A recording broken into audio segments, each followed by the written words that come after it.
Assalamualaikum warahmatullahi wabarakatuh. Salam sejahtera untuk kita semua. Om Swastiastu, Namo Buddhaya, Salam Kebajikan. Perkenalkan, kami dari tim Nawasena yang beranggotakan saya, Siti Hansyadifanti, dan rekan saya Vincentius Clement Laloan. Dan pada video kali ini, kami akan menampilkan analisa strategi pengelolaan biaya pos Indonesia untuk mencapai keunggulan bersaing di era digitalisasi bisnis logistik. Selamat menyaksikan. Pos Indonesia adalah BUMN yang bergerak di bidang jasa kurir, logistik, dan transaksi keuangan. Saat ini, era sudah berubah menjadi era digital, di mana perubahan pola belanja masyarakat berubah dari konvensional menjadi berbasis online. Pos Indonesia melalui laporan tahun 2018 juga menyatakan bahwa sampai pada tahun 2020, pertumbuhan e-commerce akan mencapai 45%. Menyadari adanya perubahan tersebut, Pos Indonesia melakukan beberapa kerjasama dengan e-marketplace seperti Tokopedia dan Blibli. Namun rupanya kerjasama ini tidak mampu membawa Pos Indonesia untuk menguasai pangsa pasar. Terlihat dari pie chart di samping bahwa pangsa pasar untuk Pos Indonesia berada di bawah JNE dan Tiki. Hal ini dikarenakan Pos Indonesia terlambat merespon perubahan digital. Saing terbesar Pos Indonesia yaitu JNE sudah lebih dahulu berinvestasi pada teknologi di tahun 2015 dengan nilai investasi sebesar 500 miliar rupiah. Sementara Pos Indonesia baru mulai gencar berinvestasi di tahun 2018 dengan nilai investasi sebesar 880 miliar rupiah. Nilai persentase pangsa pasar juga diperkuat dengan penurunan kinerja PT Pos Indonesia yang terlihat dari penurunan laba. Hal ini dikarenakan adanya penyesuaian sistem balas jasa dan tenaga kerja kontrak, ditambah biaya operasional gedung untuk 4.800 kantor pos dan 2.400 kantor cabangnya. Urusan masalah dari penelitian ini adalah bagaimana Pos Indonesia menyusun sistem dengan e-marketplace agar menghasilkan kegiatan operasional yang efektif dan efisien ditinjau dari aspek pangsa pasar, penguatan bentuk kerjasama, dan upaya efisiensi biaya yang ada. Era disrupsi digital mendorong adaptasi dan perkembangan dari perusahaan agar tidak kalah bersaing, termasuk Pos Indonesia. Perkembangan pola pikir dan ragam inovasi telah dilakukan guna bersaing dalam industri jasa logistik.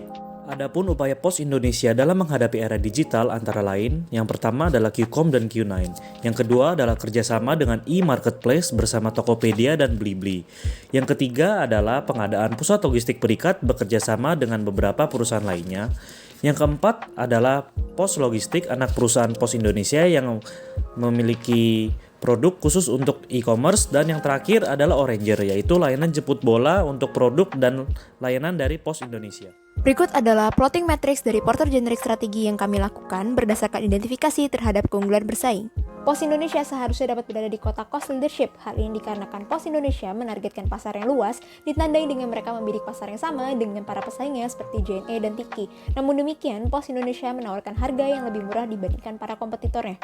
Jasa yang ditawarkan oleh Pos Indonesia tidak terdiferensiasi dari para pesaingnya. Hal ini dapat dilihat dari layanan jasa yang mereka berikan sama dengan layanan yang diberikan oleh para pesaingnya. Pos Indonesia tidak masuk ke dalam kedua matriks ini. Hal ini dikarenakan Pos Indonesia tidak hanya melayani satu segmen saja, namun melayani segmen yang lebih luas bersama dengan kompetitornya dalam pasar yang sama. Selanjutnya, kita akan masuk ke bagian rekomendasi. Menyikapi beragam kondisi yang sudah terjadi, Pos Indonesia harus segera melakukan adaptasi dengan inovasi. Berikut adalah rekomendasi yang kami usulkan. Rekomendasi pertama ialah bekerja sama dengan lebih banyak e-marketplace. Pertama, dengan memanfaatkan jaringan logistik PT Pos Indonesia yang luas hingga daerah pelosok Indonesia untuk distribusi e-marketplace. Dan yang kedua ialah melakukan kerjasama dengan e-marketplace melalui program gratis ongkir menggunakan jasa pos kilat khusus, sehingga akan menarik konsumen untuk menggunakan jasa ekspedisi Pos Indonesia.